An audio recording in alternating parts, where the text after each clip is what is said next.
நாளை அக்டோபர் மாதம் 2ஆம் தேதி மகாலய அமாவாசை. ரொம்ப முக்கியமான நாள். 100 தலைமுறைகளுக்கு பித்ரு காரியம் கொடுத்த புண்ணியம் கிடைக்க இந்த ஒரு ஹனுமனின் மந்திரத்தை நாளை கட்டாயம் அனைவருமே கேட்க வேண்டும். பதிவுக்குள்ள போறதுக்கு முன்னாடி இதுதான் முதல் முறையா நம்ம சேனலுக்கு வந்திருந்தா சப்ஸ்கிரைப் பட்டனை கிளிக் பண்ணுங்க. தினந்தோறும் உபயோகமான ஆன்மீக பதிவுகளை பெற நோட்டிபிகேஷன்ல இருக்கிற பெல் ஐகானை கிளிக் பண்ணுங்க. இந்த வீடியோவை லைக் பண்ணுங்க. நாம் ஒவ்வொருவருமே நமது முன்னோர்களுக்கான பித்ரு காரியங்களை தவறாமல் செய்ய வேண்டும். அதுபோல் செய்ய தவறினால் அதற்கான தோஷமும் பாபமும் நம்மையும் நமது சந்ததிகளையும் பாதிக்கும்.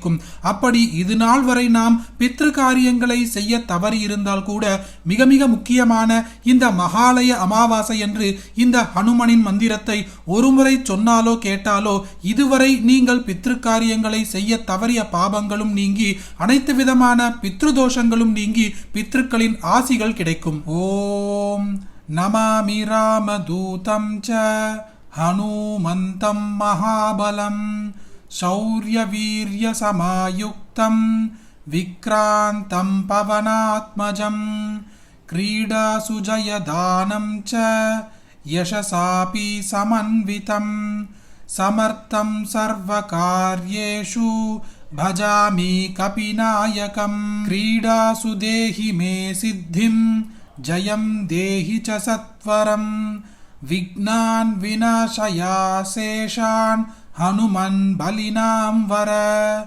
बलं देहि मम स्थैर्यं धैर्यं साहसमेव च सन्मार्गेण नयत्वं मां क्रीडा सिद्धिं प्रयच्छ मे वायुपुत्र महावीर स्पर्धायां देहि मे जयं त्वं हि मे हृदयस्थायि कृपया परिपालय हनुमान् रक्ष मां नित्यं विजयं देहि सर्वदा क्रीडायां च यशो देहि त्वं हि सर्वसमर्थकः यः पठेत् भक्तिमान् नित्यं हनुमत् स्तोत्रमुत्तमं पितृदोषं विनश्यन्ति ராஜசம்மானமுத்தமம்.